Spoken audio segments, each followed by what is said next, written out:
My name is Chuck Freilich. I'm a senior fellow at the Kennedy School, a former defense official in Israel. I was the Deputy National Security Advisor in my last position. And I am here today as a fill-in for someone who cannot be replaced, Charles Small, the director of ISGAP. But Charles is at an event in Toronto tonight and has asked me to introduce our speaker. And I will apologize in advance. I'm leaving in 2 minutes to go and teach a class. So my presence will be brief.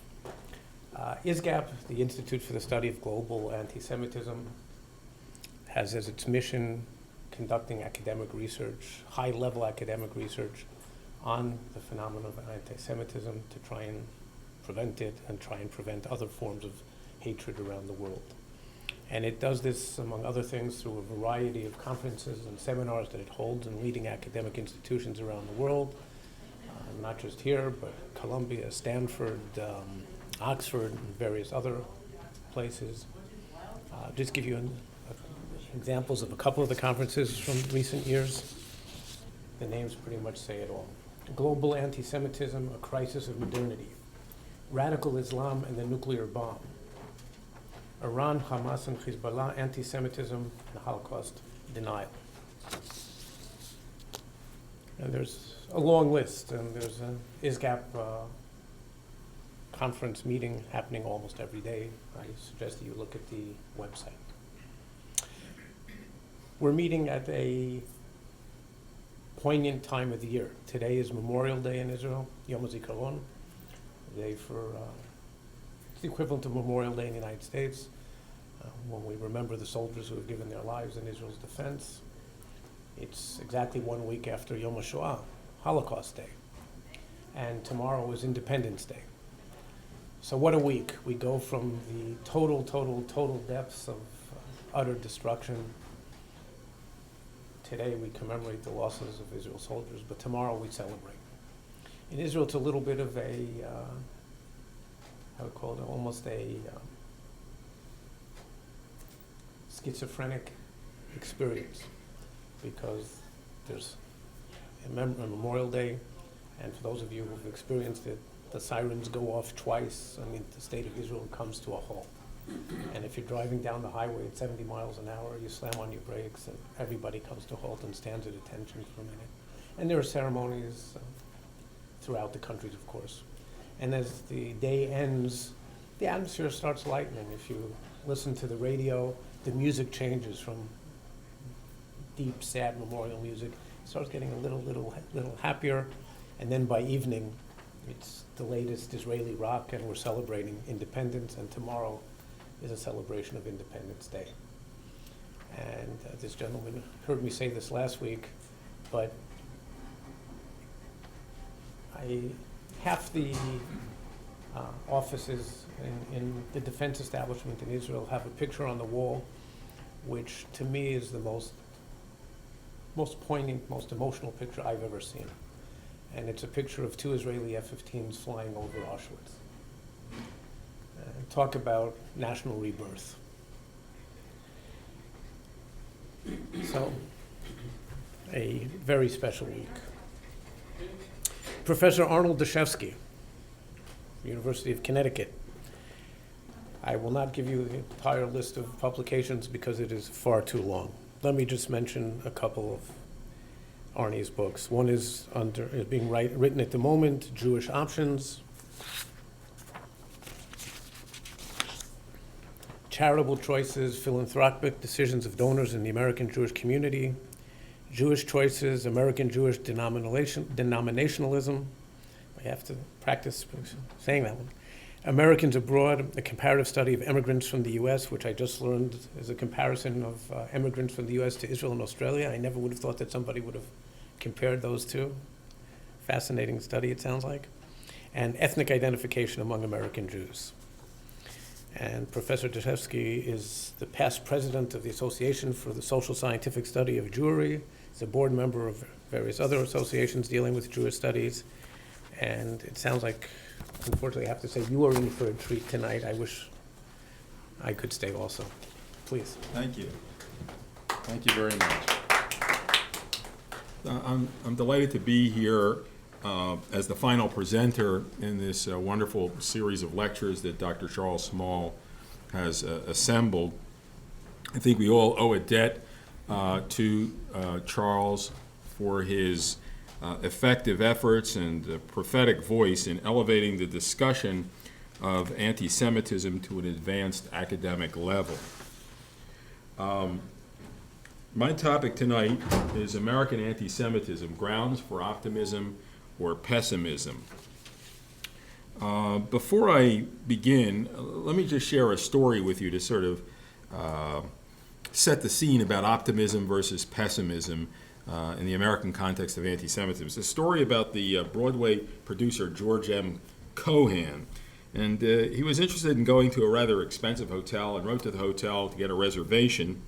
But he got back an answer that I don't think he was expecting. And the hotel wrote back and they said, we cater to a restricted clientele. So it's obvious they had mistaken George M. Cohan for George M. Cohen, and they were turning him away because they thought he was Jewish. So George M. Cohan wired back the following. Apparently, there's been a mistake on both sides. You thought I was Jewish, and I thought you were a gentleman. So think about that in terms of what we'll come back to at the end, the issue of optimism and pessimism. Now, all of us are keenly aware of the perpetration of anti-Semitic atrocities recently committed abroad. And we wonder, I suppose, whether these tragedies will be repeated in the U.S. So in order to examine this issue, we'll address both historical and contemporary expressions of anti-Semitism with a special focus on American society. Now, to do that, to answer that general theme, I've come up with 5 questions that I'd like to run through with you tonight and try to address. In some respects, it's pretty fitting because it's a nice summary for all of the topics that you've explored during the past several months.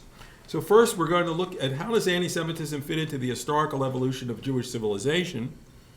And second, how has anti-Semitism evolved within the context of the Jewish experience in American society? And third, what's the contemporary survey evidence of anti-Semitism in the U.S. with global comparisons if you have the time and the patience?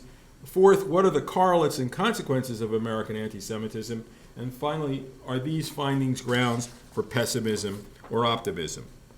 So let's take a look at this first question. How does anti-Semitism fit into the historical evolution of Jewish civilization? Now, I've done a rather brash thing. I've taken the 4 millennia of Jewish history and reduced it to one table. It's got 2 sides to it, the table. And I've divided Jewish civilization into 5 periods that I think most Judaic studies scholars would agree to. The biblical, the Second Temple, the medieval, the modern, and the contemporary. We want to see where anti-Semitism fits into this. But before I do that, just to explain the table, there are a total of 9 columns. The first column is the period, the 5 I just identified. The second has various dates of historical events and experiences described in the third column. The dates here in the biblical are pretty approximate because we don't necessarily have hard data on all of that. But the key from a sociological point of view are the next 6 columns. So as a sociologist, in trying to understand the evolution of Jewish civilization, I have to ask myself, well, what was the economic and political factors that were shaping Jewish life in the biblical period? So I'm not going to go through this whole table because that's a whole evening unto itself. But if you're interested, I have copies of all this. You can take it home with you. But just ask yourselves, in the biblical stories, how did Jews, ancient Israelites, make a living? What did they do? What did Abraham and Sarah and Isaac and Rebekah, how did they make a living? What did the stories tell us? They were what? Shepherds first. Shepherds, right? And so they wandered about. So what kind of political organization could shepherds have? They don't really have a state that's fixed. So we see in the biblical stories the movement from a nomadic pastoral life to a more sedentary agricultural life. So agriculture comes in later, but if you just look at the Pentateuch, the Torah, the 5 books of Moses, they're mostly wandering about. And then when they settle the land, what do they do to organize themselves politically?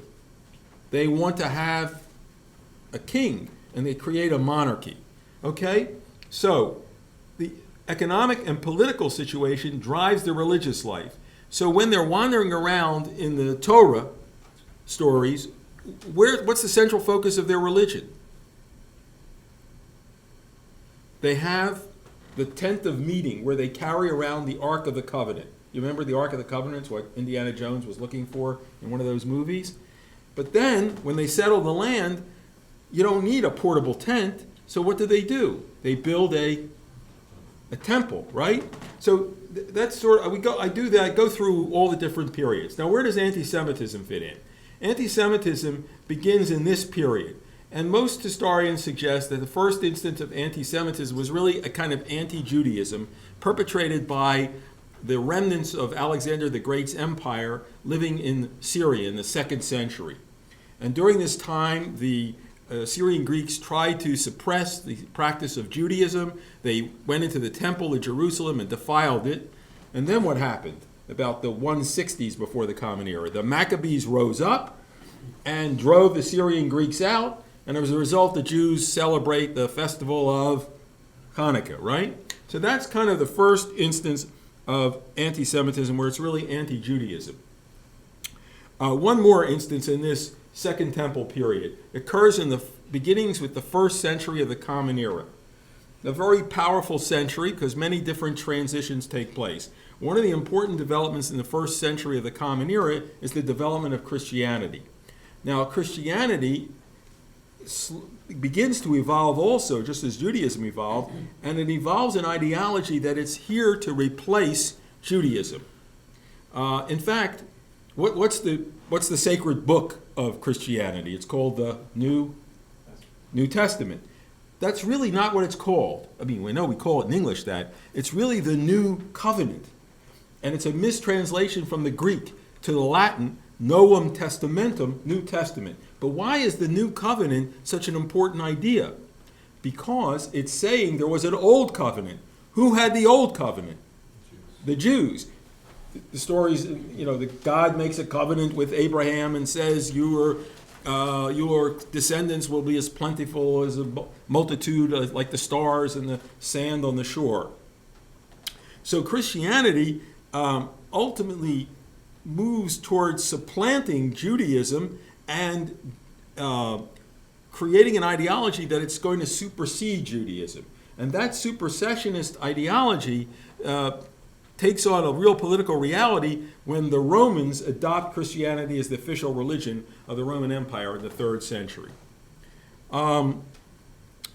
So the Second Temple period covers a period from the beginnings of the Greek rule over ancient Israel under Alexander in the 4th century before the Common Era, and goes until about the year 500 of the Common Era, when the Babylonian Talmud is completed.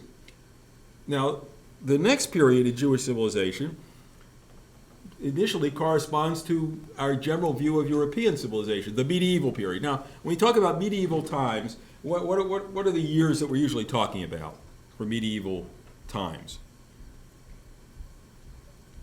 From about 500, the fall of Rome, 476, until the beginning of the Renaissance, which is, let's say, the end of the 1400s, the invention of the printing press, the proliferation of all the wonderful art that was created in European countries. But in Judaism, the medieval period doesn't end with the Renaissance because Jews continue to be suppressed in the medieval period and are restricted. Jews don't have individual rights in the communities that they're living in during this medieval period.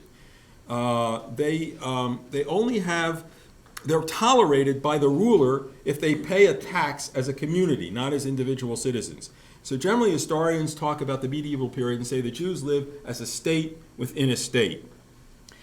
Now, what goes on is this idea of Christianity being a supersessionist, having a supersessionist ideology to put Judaism to the back burner, also leads to a demonization of the Jews, a denigration of the Jews, and a denial of the Jews as being equal to Christians. I saw this very graphically. A number of years ago, I was in Uppsala at the university there in Sweden, and a colleague of mine, a sociologist, gave me a tour of the main church in Uppsala, and he pointed out that in the church there's a picture of a depiction of a Jew who is wearing a dunce cap and suckling at the teat of a sow. It's sort of so denigrating to the depiction of the Jews. Well, this denigration and delegitimation of the Jews led to their expulsion from many countries during this medieval period, from England in 1290, from France in 1306, and what's the most famous medieval expulsion? Are you familiar with that? Spain in 1492, followed by Portugal in 1497. So the expulsion of the Jews from Spain is corresponding to the beginnings of the Renaissance in Europe. But in that period of time, the Jews are still not emancipated. In fact, the ghetto in Venice is created in the 1500s. So Jews continue to be treated as a group that has to be locked up at night in an area and then allowed to get out in the morning to do their work, to aid the community and provide services, and then come back again at night in order to be secured by the rulers. So what ends the medieval period in Jewish history? How did Jews get emancipated? How did they get out of the ghetto? France? In France, right. After the French Revolution, and subsequently also with Napoleon, the Jews are allowed to be citizens of French society. As the Count de Clermont said, to everything to the individual Jew, nothing to the organized Jewish community. That's a paraphrase. So now Jews can participate in the larger society, and they can interact more regularly with the rest of society. So you think, well, anti-Semitism is going to decline because now there seems to be the support of the state for their having rights. But as they interact more and more with the society, the old ideas still permeate the society. And so France, which is the great country of the emancipation of the initial place where Jews are emancipated at the end of the 18th and beginning of the 19th century, by the end of the 19th century, what great anti-Semitic tragedy occurs in the 1890s in France? The Dreyfus Affair, right, which is sort of represents the lingering anti-Semitism of that society. Now, what happens in the latter part of the 19th century is this anti-Judaism that's been around for 2 millennia now takes on an anti-Semitic quality. That is, it's against the people, not against the religion alone. And the anti-Semitism is a term that's coined by Wilhelm Marr, a German, in 1879.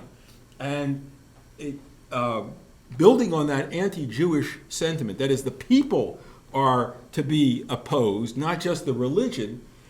And furthermore, there's a kind of a racialization of the Jews and an attempt to make scientific the idea that the Jews are genetically inferior. So what does that lead to ultimately in the 20th century? That the Jews are a people that are inferior, their genes are inferior, so if you want to save humanity, what do you have to do? Wipe them out. That's why the Holocaust emerges as a logical end from the German Nazi racists. So we've seen Judaism or anti-Semitism evolve from anti-Judaism to anti-Jewish sentiment, to anti-Semitic sentiment. And that's taking place here in what I would describe as the modern period, beginning with 1789, the French Revolution, and going to 1948. I trace what I call the contemporary period to the emergence of the State of Israel as some historians have suggested, the third commonwealth. The first commonwealth was the first temple, the second commonwealth was the second temple that was destroyed in the year 70, and then the third commonwealth represents the emergence of an independent state of Israel. But here again, just as Judaism and Jewish civilization have evolved through these 4 millennia, anti-Semitism has evolved. As we said, first from anti-Judaism, then to anti-Semitism in opposition to the Jews, and then in this contemporary period, anti-Semitism is taking off of a kind of anti-Zionism, and that anybody associated with Zionism, and the anti-Semites see all Jews as associated with Zionism as worthy of vilification, worthy of oppression. So what we've traced here is a kind of an evolutionary trends in Jewish civilization and the parallel changes that have taken place in regard to anti-Semitism. Let me stop here. I just gave you, like in 10 minutes, all of Jewish history, so you might have if you have a question, I'm happy to answer it. Yes? You mentioned the general Christian notion of supersessionism. Supersessionism, right. Though the evangelicals reject that pretty much. Would you say that's correct? I'm not sure. I think some do. I'm not sure all of them do. I'm not sure, which groups we're going to include in the evangelicals. I mean, I still get people coming to my door telling me about salvation. Just around right. Pesach they came. So maybe I should modify that. They seem to reject replacement of the Jews in terms of their rights to Israel. Is that correct? Would you say that's true? They seem to upset. Reject that the Jews don't have a right to the land. Yeah, yes. I think evangelicals have taken on, many of them, a very pro-Zionist perspective. I've met Christians who live in Israel, in Jerusalem is where I met them, who are, in a way, Zionists. They want to live in Israel. They want to get closer to Jesus' homeland, and they have a great respect for Jews and support the Jews. So there's a kind of philo-Semitism that's also countervailing some of the anti-Semitism that we see. Let me share with you one little cute little story. I found this pretty funny, so I hope you do too. One of the aspects to the medieval period, I talked about the denigration of the Jews, the demonization of the Jews, but there were also disputations with the Jews that Christians organized in order to show that Christianity was superior to Judaism. And they would have debates. So here's a kind of cute take on this debate, so you might find this interesting. Several centuries ago, the Pope decided that the Jews had to leave the Vatican. So there was naturally a big uproar in the Jewish community. And the Pope offered a deal.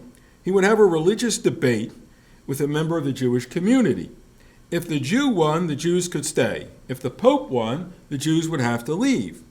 So the Jews realized that they had no choice. So they picked an elderly man by the name of Moshe, and they said that you were going to debate the Pope. And the Pope, but since Moshe's Latin wasn't very good, they agreed to have a silent debate. And that seemed an easy solution for the Pope. So the day of the debate came, and Moshe and the Pope sat opposite each other for a full minute before the Pope raised his hand and showed 3 fingers. Moshe looked back at him, and he raised 1 finger. The Pope waved his fingers in a circle around his head, and Moshe pointed to the ground where he sat. The Pope then pulled out a wafer and a glass of wine, and Moshe pulled out an apple. The Pope stood up and said, "I give up. This man is too good. The Jews can stay." So what's the interpretation? So after this debate, the cardinals all crowded around the Pope, asking him what happened. The Pope said, "First I held up 3 fingers to represent the Trinity." He responded by holding up 1 finger to remind me that there was still one God common to both our religions. Then I waved my finger around me to show him that God was all around us. He responded to pointing to the ground and showing that God was also right here with us. So then I pulled out the wine and the wafer to show that God absolves us from our sins. And he pulled out an apple to remind me of the original sin. He had an answer for everything. So what could I do? I had to let the Jews stay. So then afterwards, the Jews crowd around Moshe. Well, what was your take on what happened? Well, says Moshe, first he said to me that the Jews had 3 days to get out of here. I told him that not one of us was leaving. Then he told me that the whole city would be cleared of Jews. I let him know that we were staying right here. And then asked the woman, I don't know, said Moshe. He took out his lunch, so I took out mine. I think that's a really cute story. I learned it from my brother-in-law, an economist, actually. All right, so now I've situated these 5 epochs of Jewish civilization. But now we want to look at how anti-Semitism has evolved within the context of the Jewish experience in American society. So it took two screens to show you the 5 epochs of Jewish civilization. There's only one screen to show you American Jewish history, because that's only 4 centuries that Jews have been here. When Jews first came to North America? 1654. Right, 1654. Right, we're going to come to that in a minute. By the way, where did they come from? From Recife, Brazil. Recife, Brazil. Now, why did they leave this place called Brazil to come to this little nothing called New Amsterdam? The Inquisition. Right, because Brazil was first a Dutch possession, and these Jews were emigres from the Sephardic exiles of the Iberian Peninsula. Remember 1492 Spain, 1497 Portugal. They went to Holland, the Netherlands, which was more accepting of them. And some of them ended up in the New World in a Dutch possession, namely Brazil. But now the Dutch were ceding Brazil to the Portuguese, and the Jews didn't want to have to endure the Inquisition, possibly having to convert because they weren't tolerated to live there. So they went to a Dutch possession in the New World. They ended up in New Amsterdam, and I think it was September of 1654. The governor, Peter Stuyvesant, wasn't too happy that these people showed up, and he wrote back into the Dutch East India Company in the Netherlands and said, do I have to keep these Jews? If I keep these Jews here, I'm going to have to let the papists in. Now, whom did he mean? Who are the papists? The Catholics. More of an enemy to these Protestant Dutch Reformed Christians than the Jews were. Well, the people from the Dutch East India Company said, no, let the Jews stay. They could be productive citizens. But in what period from the previous ones that we were talking about, in what period does 1654 fall? Is that the medieval or the modern period? Medieval. So in the medieval period, do Jews have individual rights? Not really. They're tolerated by the ruler. In this case, the governor is tolerating them. So they couldn't fully participate in the society. For example, they weren't allowed to join the night watch and carry a weapon to protect the community. They didn't have the full rights. And this varied from colony to colony, where the rights were secured as individuals and where they weren't. Can you identify which colonies were more hospitable to the Jews? Might be where the first synagogues were. Rhode Island.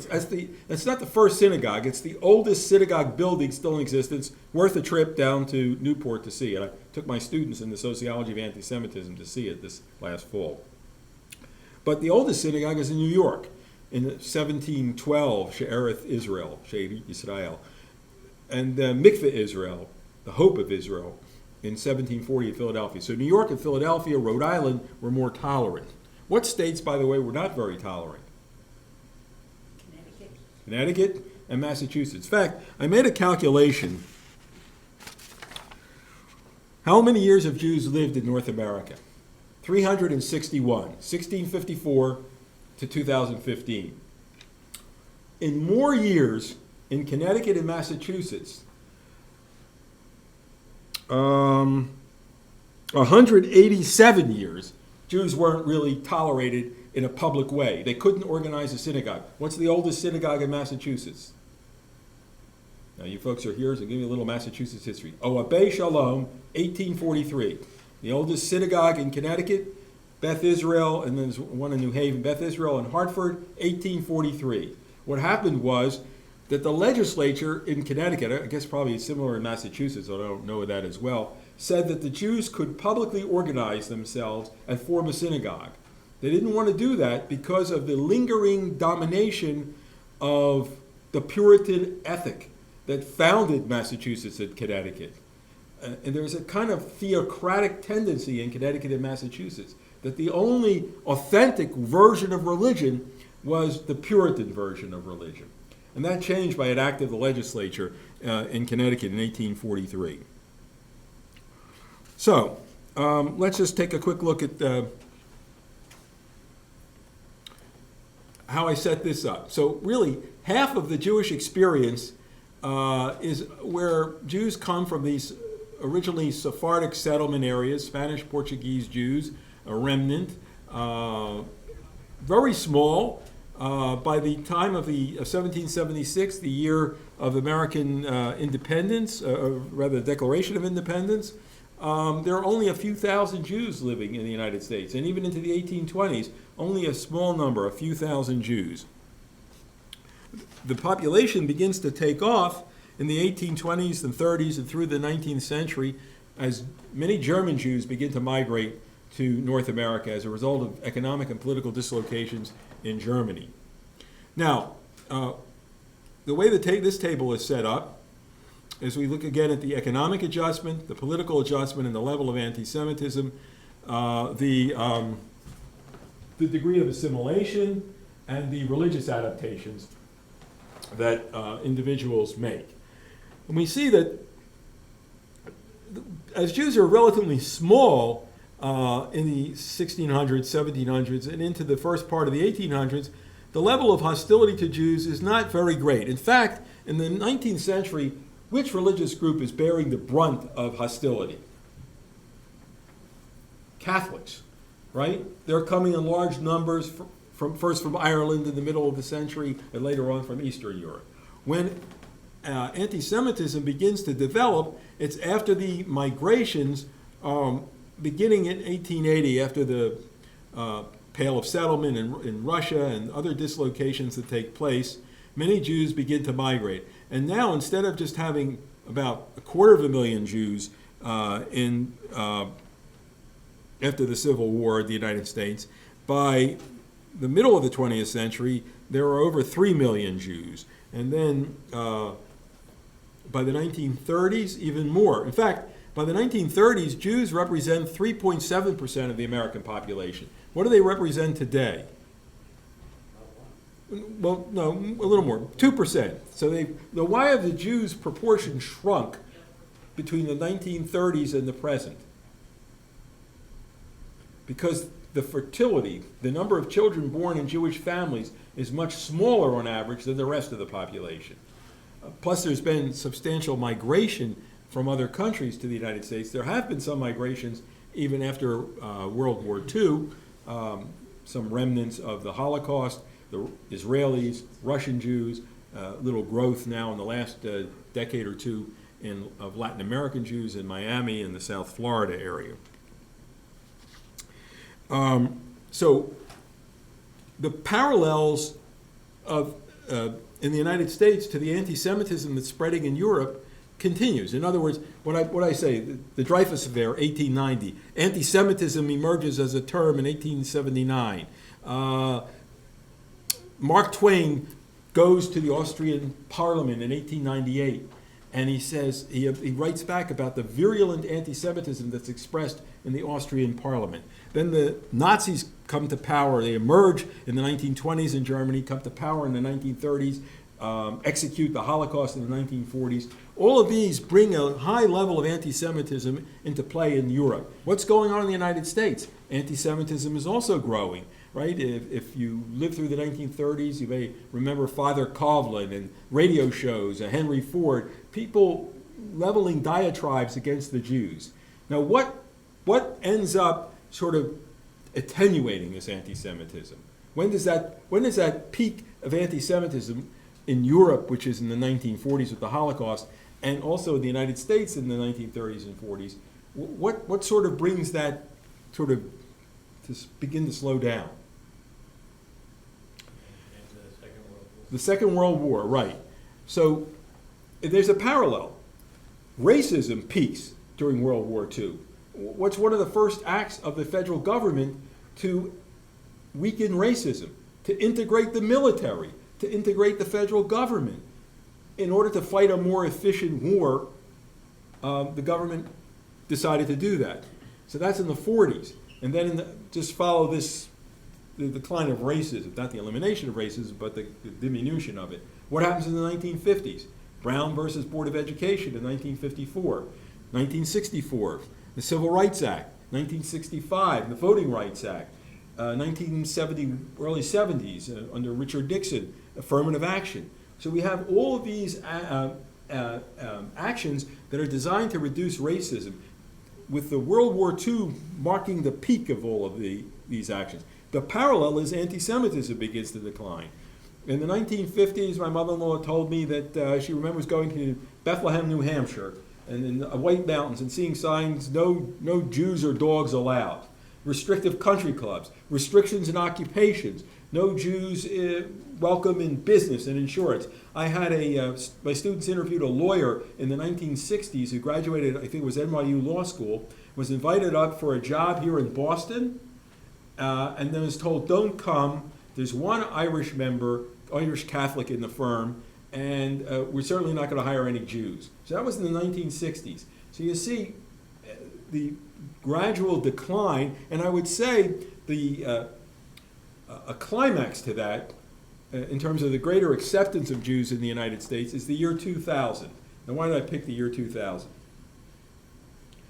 Connecticut Senator Joe Lieberman was voted the majority of the votes for him and for Vice President Al Gore in the year 2000. We know why they didn't become president and vice president, but popular will accepted a relatively pious, traditional-minded Jew to become the vice president of the United States.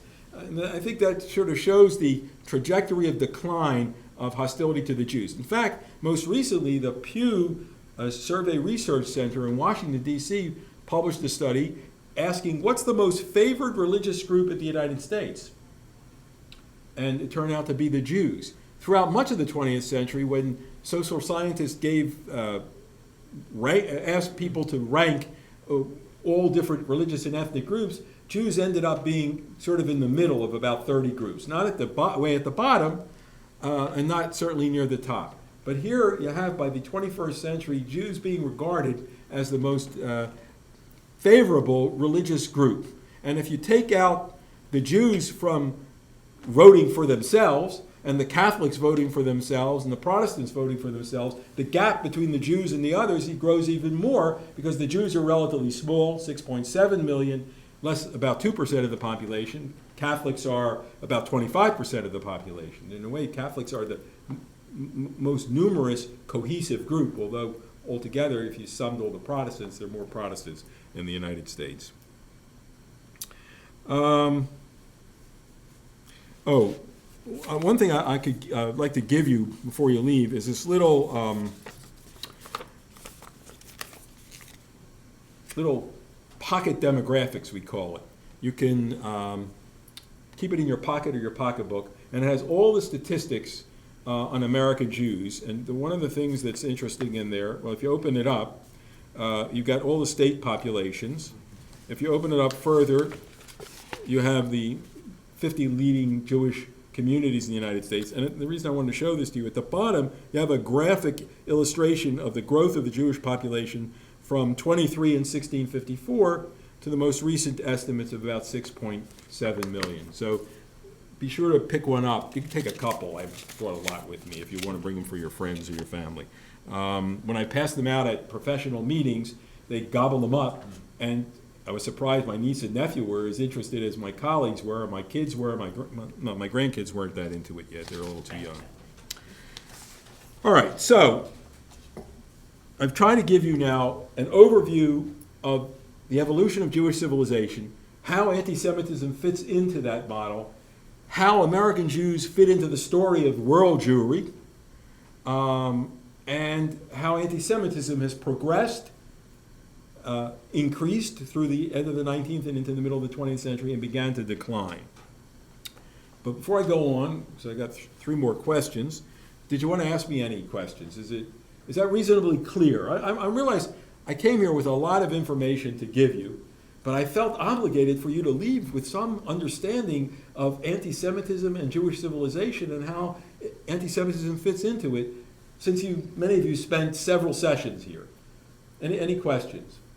And you can take the tables home with you and study them, but I won't quiz you on them, don't worry. Okay, so now maybe you're particularly interested in what's the current situation of anti-Semitism. What survey evidence do we have? So let me share a little bit of that with you. Now, the Anti-Defamation League has been conducting surveys periodically of anti-Semitism using a more or less similar set of questions for 50 years. So if you look at this graphic here, in what year do we find the greatest level of anti-Semitism? 1964, where about nearly a third of Americans were judged to be anti-Semitic. Now, how much has that dropped in the most recent time period, 2013, to 12%, right? You can shout out the answers. We're just a handful of people. Now, how do they measure anti-Semitism? They have used a series of 11 index statements over the years. They've changed them a little bit, but they try to stick with the basic questions. And they say that respondents who agreed with no more than one of these index statements are considered to be essentially free of hostile attitudes toward the Jews. Respondents who answer in the affirmative, or in the anti-Semitic direction, to 6 or more of these index statements are considered the most anti-Semitic group. And they try to look at those people that scored high on 6 of these items and compare them to the rest of the population. So what are some of the examples of these statements? Jews stick together more than other Americans. So people are asked, do you agree? Do you disagree with me? Jews have too much control and influence on Wall Street. Jews don't care what happens to anyone but their own kind. Jews are not just as honest as other business people. There are several other items, but that gives you a flavor of them. People are asked to agree or to disagree. So here you see 2013, 12% are kind of free of any anti-Semitic hostility. 12% are agreeing to 6 of these items and are judged to be anti-Semitic. The rest are either virtually free, 52%, or kind of in the middle and not judged to be anti-Semitic. So some people do harbor with them some statements that we might judge that to be not sympathetic to the Jews or to be somewhat biased against the Jews. We'll look at a few examples in a minute. Here's a good example. Since 1964, 30% of Americans have consistently believed that Jews are more loyal to Israel than to America, despite the changing makeup of the U.S. population. So there could be individuals that subscribe to this, but they're not, if they don't subscribe to a whole bunch of other items, they're not judged to be anti-Semitic. But that's still a pretty interesting finding about the kind of views that the larger American population has about Jews, that think that a third of Americans tend to think the Jews are more loyal to Israel than to the United States. I'm going to save time and skip over that one. However, this is kind of an interesting finding. Jews are held in high regard on many core beliefs of the American people. So even the people judged to be anti-Semitic, 70% of them think Jews view them favorably as having a strong faith. 74% of them view Jews as thinking that or acting as if their family is very important to them. A little more dramatic difference between the general population in blue and the 6+ indexers, the ones judged to be anti-Semitic, even though 45% of them think Jews make cultural contributions. So you could have hostility toward a group, but you could say some positive things about them.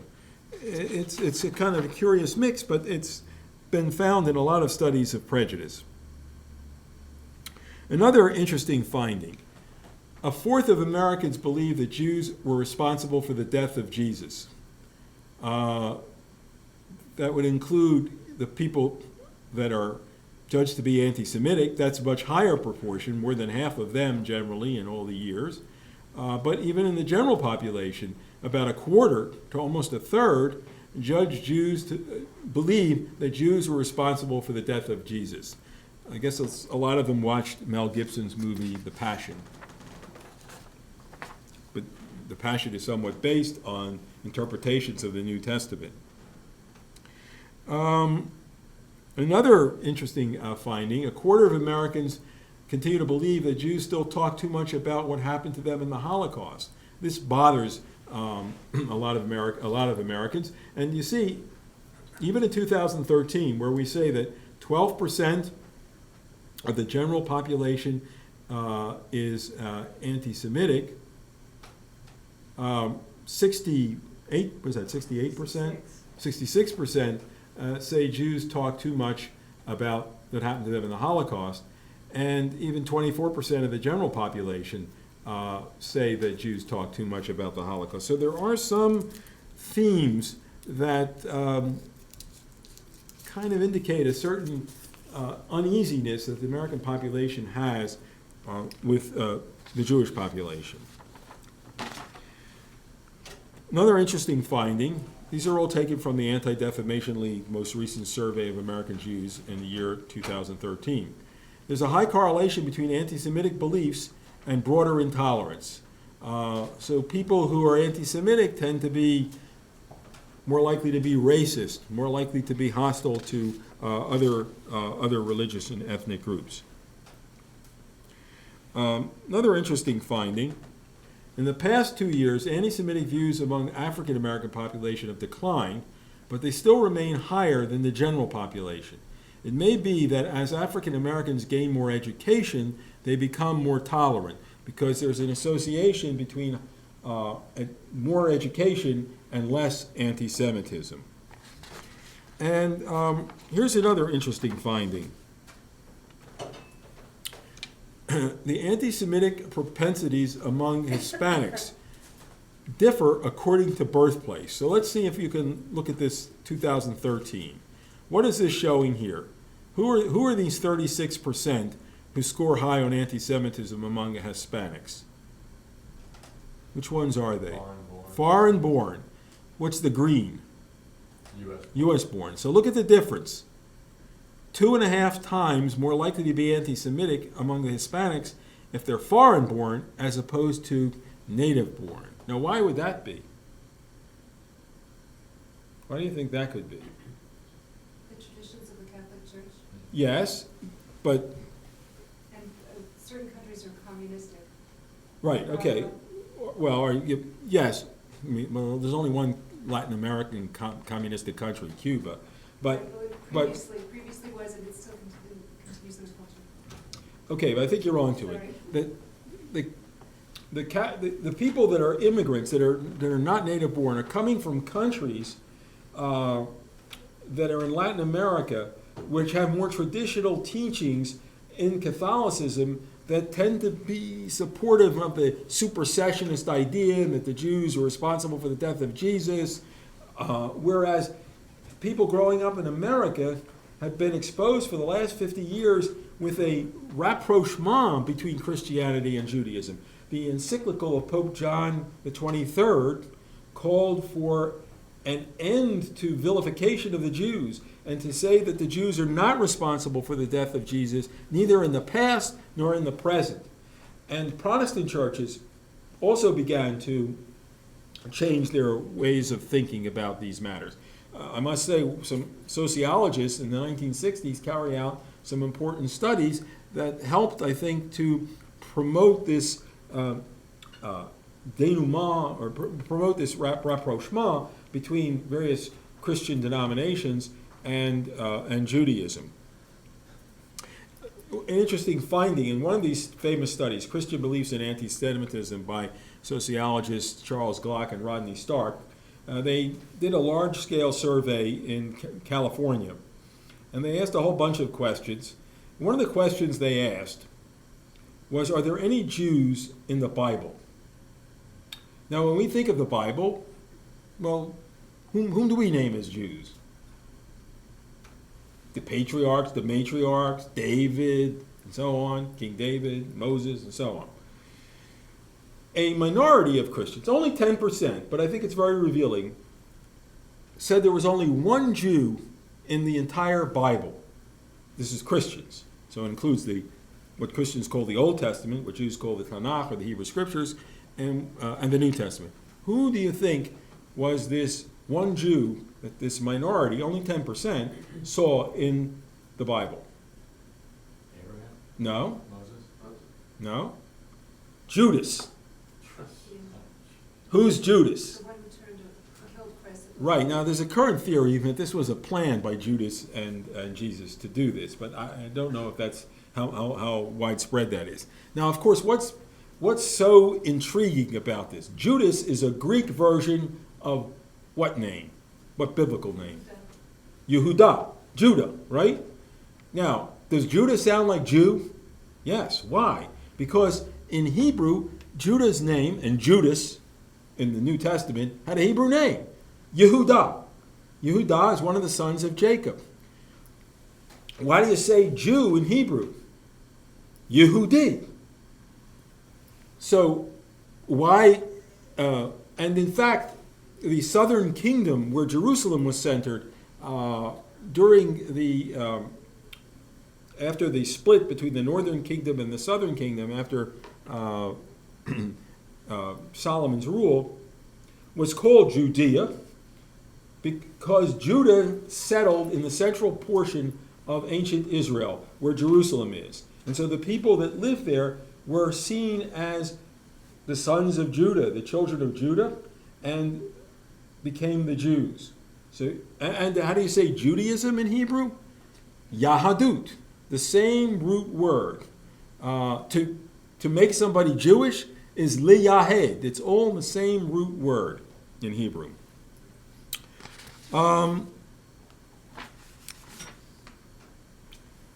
Are there any surprises in this ADL data? Yeah, I think this is an interesting surprise. We heard a lot about, maybe I think somebody from Harvard wrote about the pro-Israel lobby and how powerful AIPAC was in the pro-Israel lobby. Well, a representative sample of Americans seem to think which lobby is much more powerful than the pro-Israel lobby. It's over here.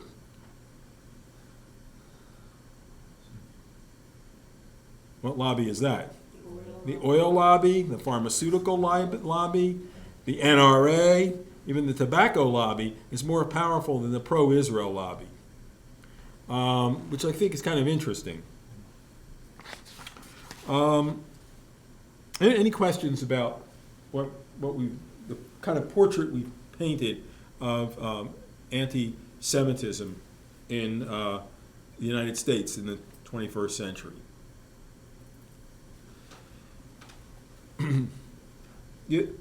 Anti-Semitism has declined, we said, from 29% to 12%, so a pretty reasonable decline. What's it like globally? Well, the Anti-Defamation League also did a study in 2014 in quite a large number of countries, a very expensive survey, in which they asked a bunch of these questions. They even went to Iran and asked these questions. So if 12% of the American population is anti-Semitic, how much greater do you think the world population of anti-Semites is? I On average, Yeah. 40%. Good guess. Let's take a look and see what they found. 26%. In the English-speaking countries, only 13%, pretty close to America. Where is anti-Semitism really high? In the Middle East and North Africa, the MENA countries. This was a little surprising, but the highest index score in a non-MENA country was in Greece. The lowest index score in a MENA country, in a Middle Eastern and North African country, surprisingly was Iran, considering that we're told that on their missiles they have imprinted death to Israel. And they don't only make uncomplimentary statements about Israel, but about Jews as well. Well, what does this 26% equate to in people? About over 1 billion people are judged by this Anti-Defamation League study to be anti-Semites. And that doesn't include the entire population, because if there's 7 billion people in the world, 1 billion isn't 26%, right? But of the countries that they surveyed, perhaps about 4 billion people, 26% indicate they have anti-Semitic attitudes. 35% have never heard of the Holocaust.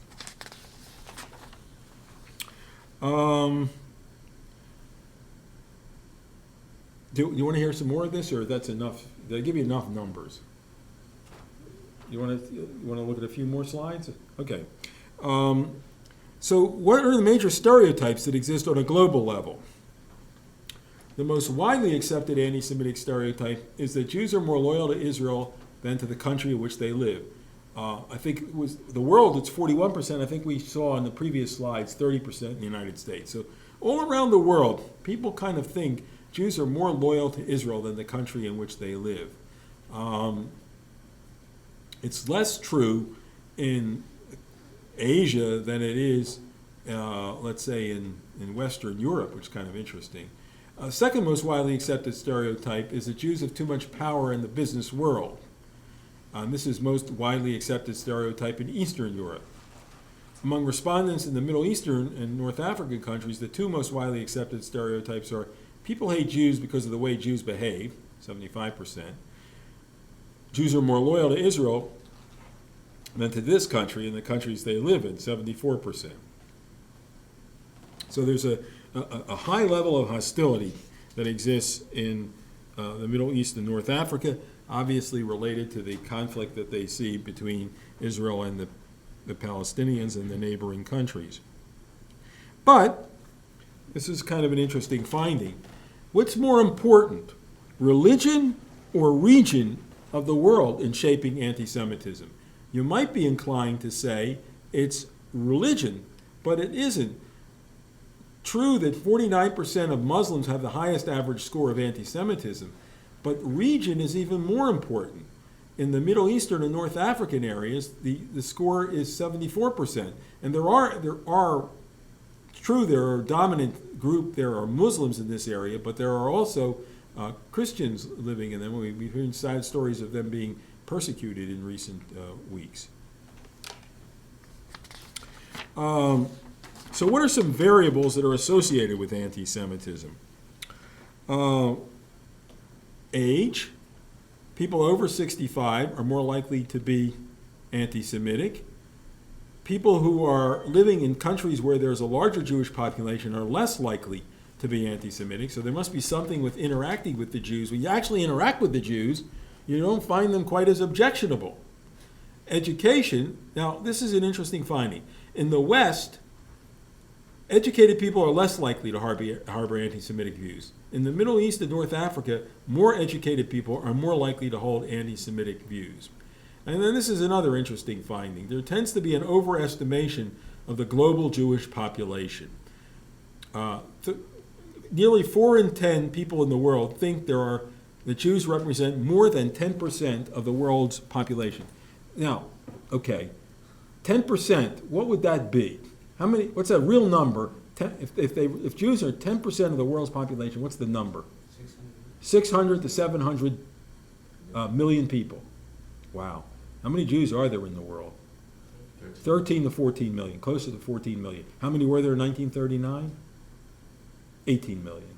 It's taken, now we're just celebrating the 70th anniversary of the end of World War II, and the Jews have still only reclaimed 1/3 of what they lost in the Holocaust.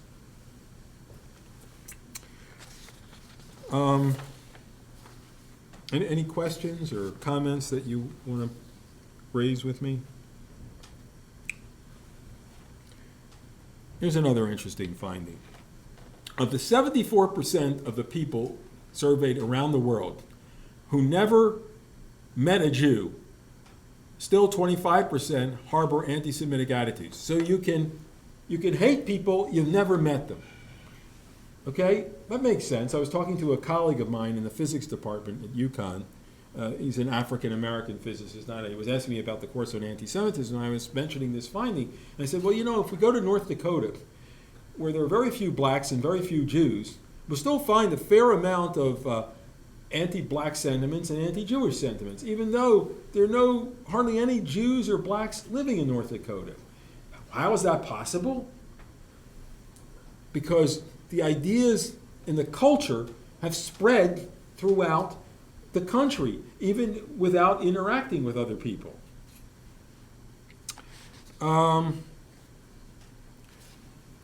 Of the 26% who believe a majority of the anti-Semitic stereotypes tend to be probably true, 70% have actually never met a Jewish person.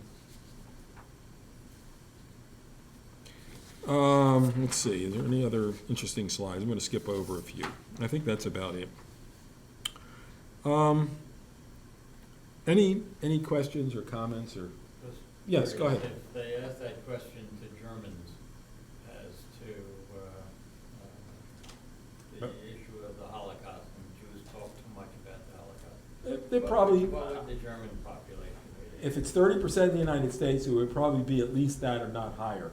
Although Germany has made a concerted effort in its culture to punish people who deny the Holocaust.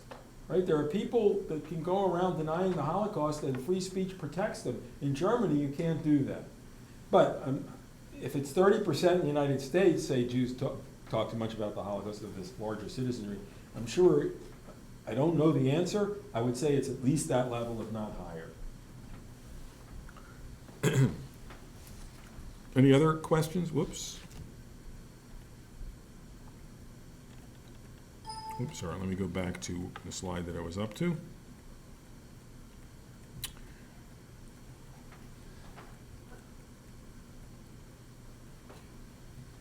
Okay, so I have two more questions that I wanted to address, and then we can, oh gee, why does I keep doing that? I'm sorry. So the next question is, what are the correlates and consequences of American anti-Semitism? So what do we know about the role of certain factors that sociologists have studied? So for example, education. Is more education leading to less anti-Semitism or more anti-Semitism? We sort of identified that before. Which is it? Right. The more education people get, the less anti-Semitism in the West, in the United States and in Western Europe. What about age? Are older people more anti-Semitic or younger people? Older. Why? They get crabby when they get older? I don't think we want to say that. The average age here is not young on average.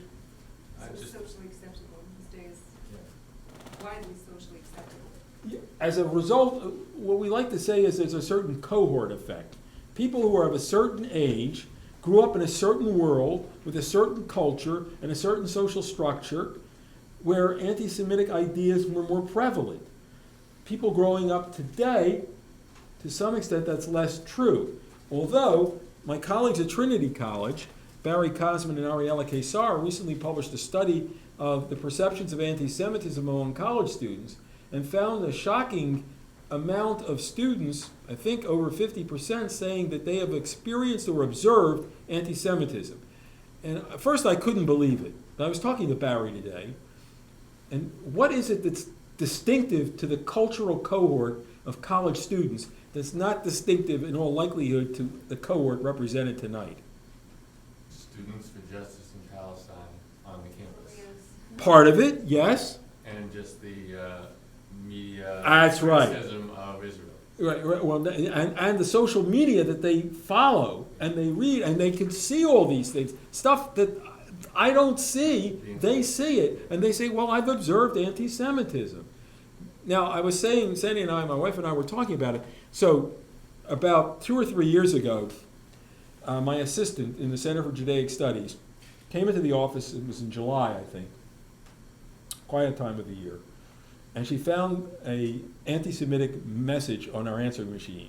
It said, it sounded like a high school student who had a smile on his face, maybe doing it on a dare, and saying, Hitler should have killed all of you, and with a mock German accent, and said a bunch of other offensive things.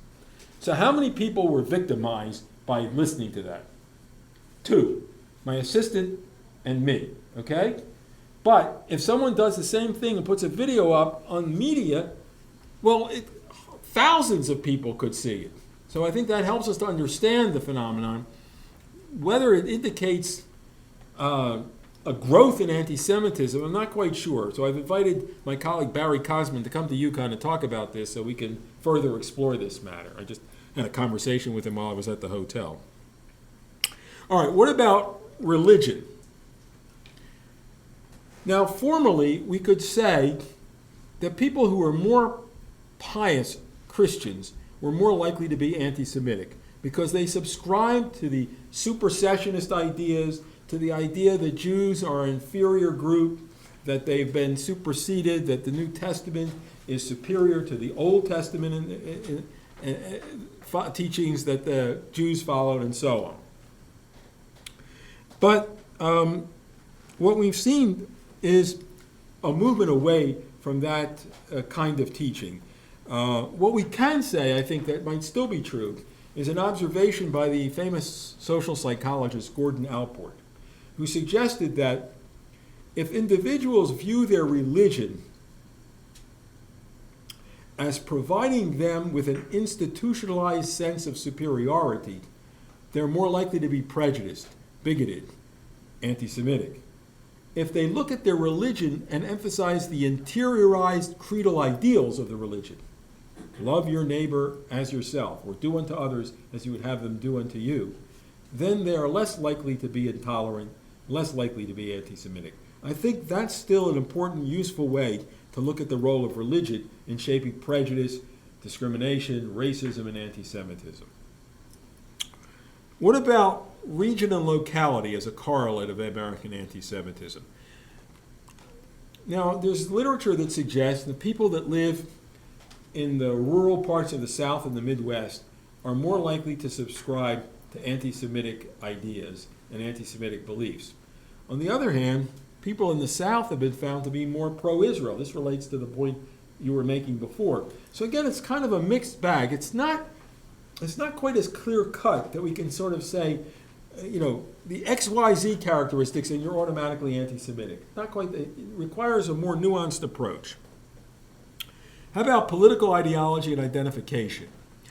Okay, well, historically, in Europe, where did we find more of the anti-Semitism, on the right or on the left? On the right. I mean, the Nazis were a political ideology on the right, although the Soviets were an ideology on the left that they weren't too hospitable. But the crimes that the Soviets committed, I don't think were the same as the crimes the Nazis committed. I think the best way to think about it is that extremism on the left and on the right can be associated with anti-Semitism. It's not just an automatic right-wing thing to be anti-Semitic. There could be left-wing elements, extremists, that could also be anti-Semitic. Psychological traits. Excuse me. It sounds like no matter what your strong beliefs are, you can be anti-Semitic, left or right. Yes. I think if you're on the extremes, I think that there's a tendency to denigrate different groups of people, perhaps to serve your own ideological goals that you're following or subscribing to. What about psychological traits? Well, interesting. in the middle of the 20th century, there was a mammoth study that was funded by the American Jewish Committee, I think it was, called The Authoritarian Personality. And the purpose of that study was to determine, in the wake of World War II, whether the phenomena of mass murder and the Holocaust that the Germans created could occur in the United States. After all, Germany, in the beginning of the 20th century, was a very advanced society in terms of the cultural contributions, the scientific contribution. If you think about three of the greatest minds of the last 150 years, I ask my students this, whom would you put on that list?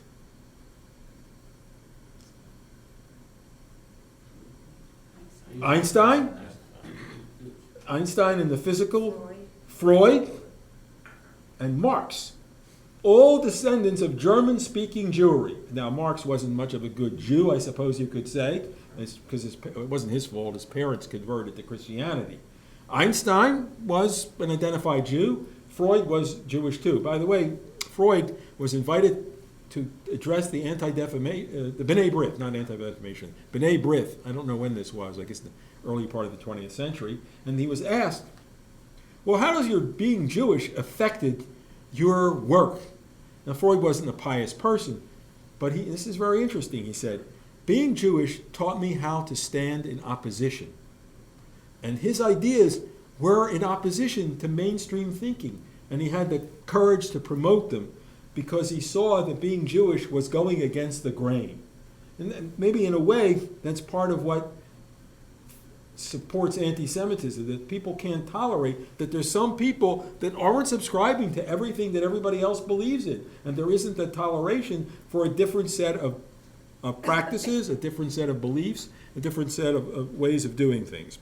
Well, so this study, The Authoritarian Personality, suggested that anti-Semitism, along with ethnocentrism and racism, emerged in a complex they called the authoritarian personality that was produced by parents who raised their children in a harsh and authoritarian manner, that they only expected their children to be very meek and subservient to people of more authority, namely like parents, but other authority figures, but they could be contemptuous of people of less authority and less power and less prestige in society, like minority groups, like Jews or blacks or other ethnic groups and religious groups that are not considered part of the mainstream. Now, that was a very powerful study. I actually had to read the 2 volumes. I'm not exaggerating. The 2 volumes are this thick for my master's final exam. I passed the exam, so I read the books. But because they were very popular in the middle of the 20th century and thereafter, and there were lots of studies about the authoritarian personality. But it was an important study, but a lot of people questioned, but why do you pick on the Jews? How does it explain why they pick on the Jews? And we talked about racial and ethnic differences. We mentioned the greater amount of anti-Semitism present among African Americans and among Hispanics. But the decline, I think, that we see in African Americans has to do with increasing education, and the decline we see in Hispanic anti-Semitism has to do with their length of time here. If they're native born, they become less likely to be anti-Semitic. Any questions? Yes. Did you talk about the new new Christians in Latin American countries? I did. What did you tell me? But enlighten us. They're pro-Israel and they Yes. love Jews, supposedly. Well, They find out you're Jewish, they just want to, they're so excited, they think you're the person of God, you're God's people. I haven't met them. There's a lot.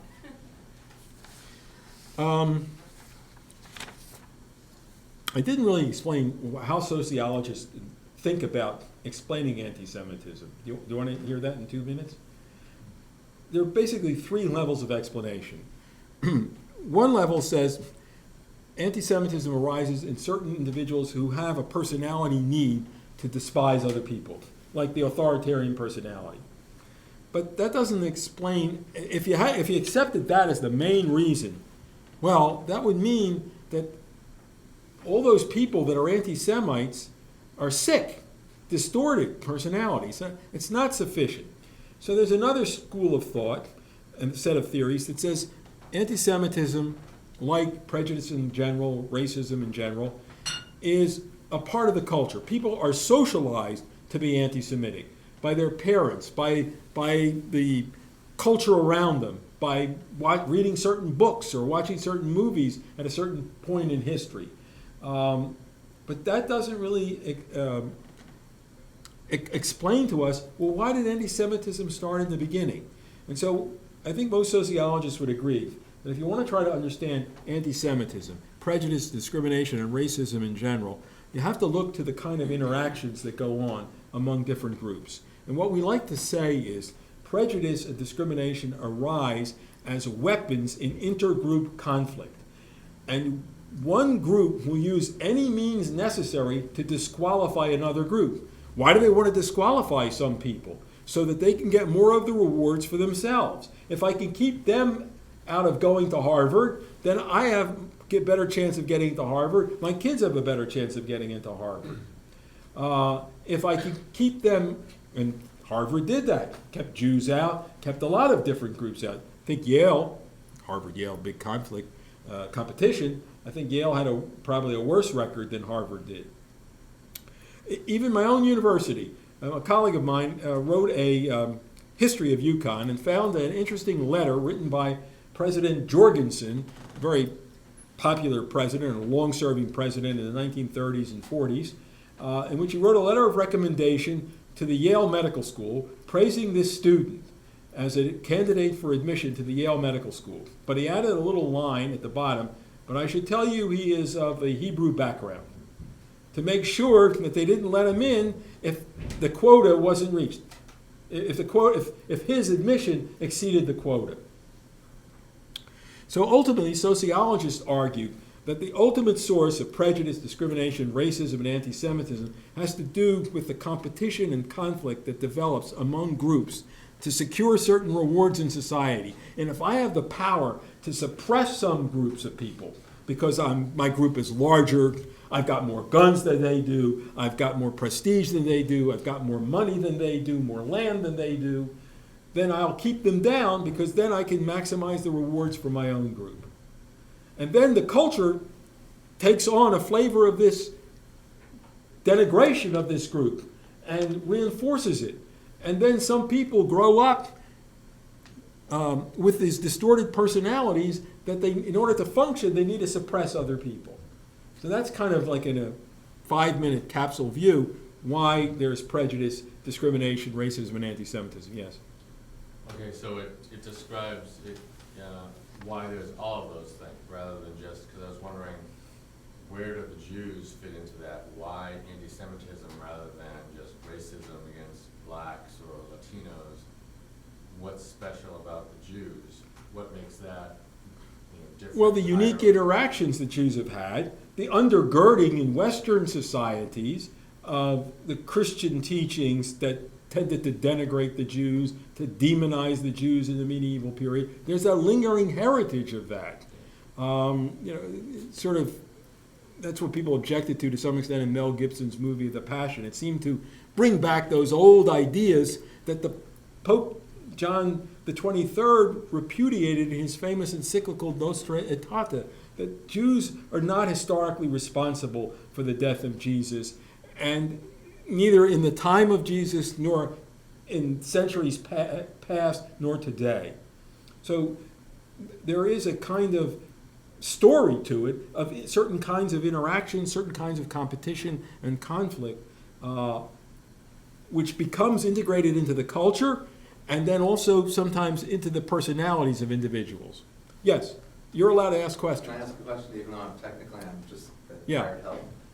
So what's the end game in your opinion? I mean, given the sort of history and the picture you just painted, there doesn't seem to be, and I might be wrong, but there doesn't seem to be a steady upward growth if you're, in the drop in anti-Semitism. There might be spots here and there, but generally speaking, it's been millennia of what you're describing. So what can be done to sort of effectively change that? Okay. As opposed to just, academically, I have a much better understanding, but I don't feel better about the change in overall attitude, whether it's with the MENA states or in the U.S. Well, I'll skip ahead here. I was going to show you a few more slides, but numbers, but I think you're tired of looking at the numbers. So let me go to the last question. So it's a great setup. This is all this that I've told you about anti-Semitism, historically, contemporary, the United States and the world, make you feel optimistic or pessimistic. So let me go through a few of these. If you take this with you, and you run into anti-Semitism, if you take the slides with you, the copy I have, and I'm glad to share it with you, at the end there are these slides here that the ADL talks about how to confront anti-Semitism, what to actually do if you run across anti-Semitism. But let me talk a little bit about the optimistic scenario and the pessimistic scenario. It's kind of like a Talmudic debate. The Talmud debates a lot of issues. For example, we're not close to the festival of Hanukkah, but there's a debate in the Talmud. How should we light the Hanukkah candelabrum, the Hanukkah menorah? Okay, should we, let's line up the Hanukkah menorah here. Okay, so is the first candle is going to be over on this side, and the second candle here, and the 8 candles. So there was a question, when we light the 8th night, or everything after the first night, do we start with the 8th candle and light the 7th, or do we start with the first candle? And there was a debate between 2 famous rabbis, Rabbi Hillel and Rabbi Shammai. Rabbi Shammai said, we'll start here every night, the first candle, and then we'll go on and on and on. Rabbi Hillel said, no, we should start with the new candle and go back to light the first candle. You follow what I'm saying? Is that pretty clear? You may recall how, if you light the candles, how you do it. The Talmud does not resolve the issue. It presents both sides. But what do Jews do? What is the custom? Do you know? Following Hillel. You start with the newest candle. And yet it was not decided in the Talmud. We rabbis of the Talmud say we're only following Rabbi Hillel. That's why there's a great little line or joke, which probably you've heard, wherever there are 2 Jews, there are 3 opinions. There's this opinion, there's that opinion, there's the opinion nobody's going to hold. Or wherever there are 2 Jews, there's 3 synagogues. My synagogue, your synagogue, and the synagogue none of us is going to go to. So there's a healthy debate in Jewish life about a lot of things, and it's actually something that I think people admire or they like, both maybe inside the Jewish community and outside the Jewish community.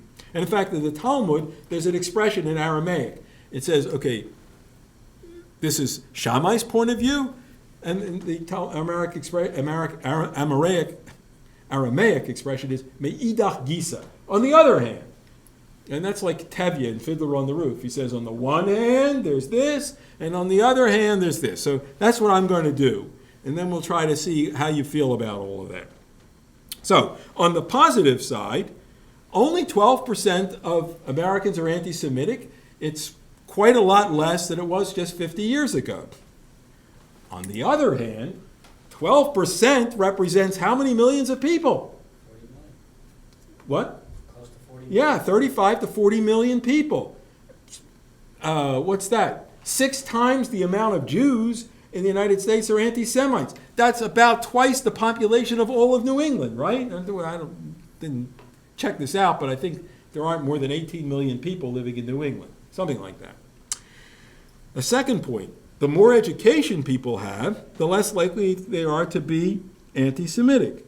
On the other hand, in some other parts of the world, higher education makes them more anti-Semitic.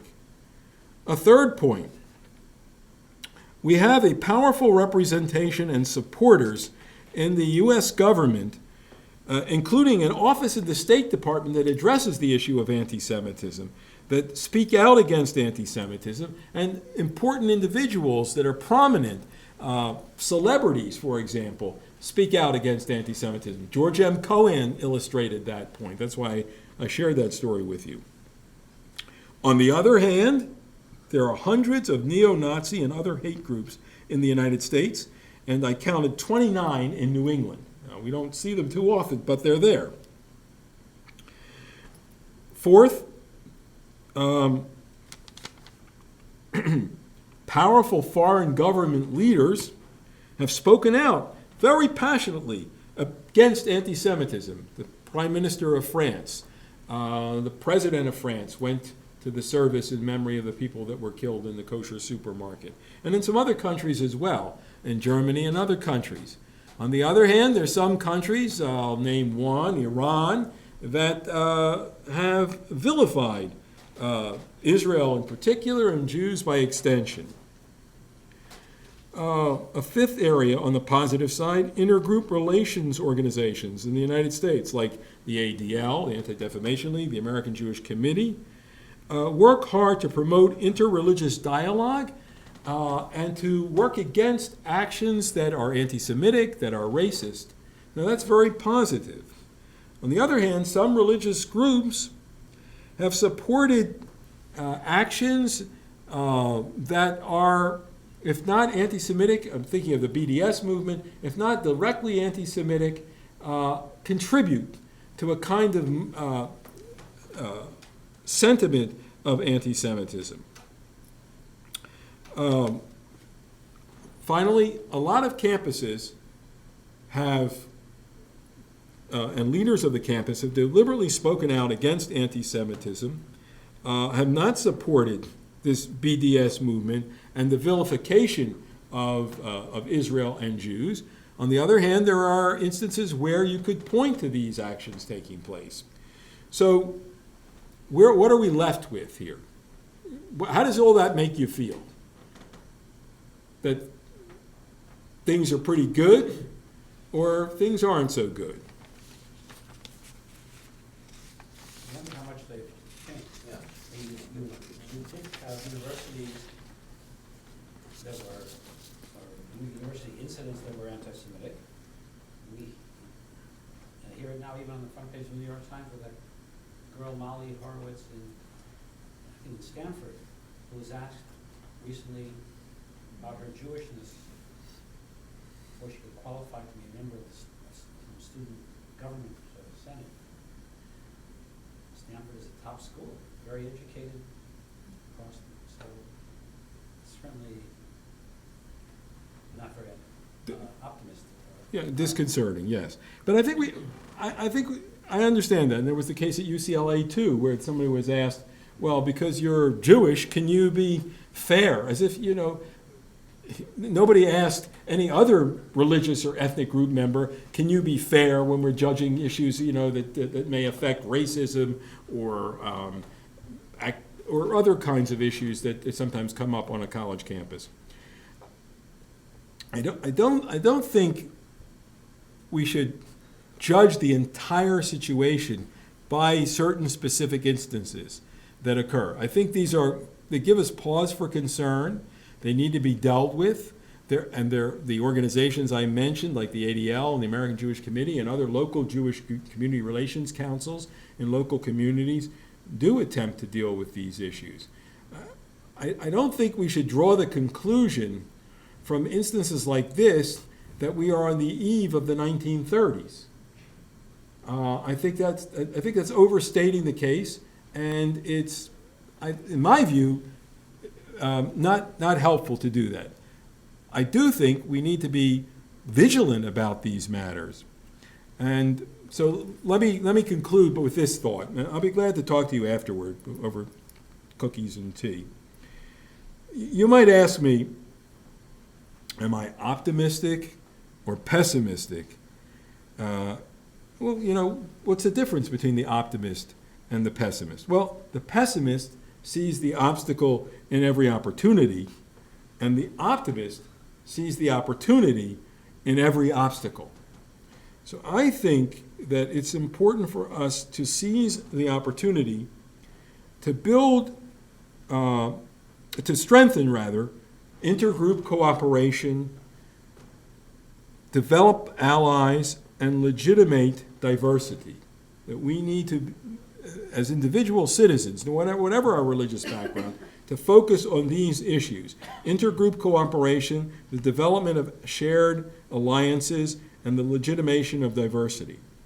And I think these are ways of combating anti-Semitism when it appears.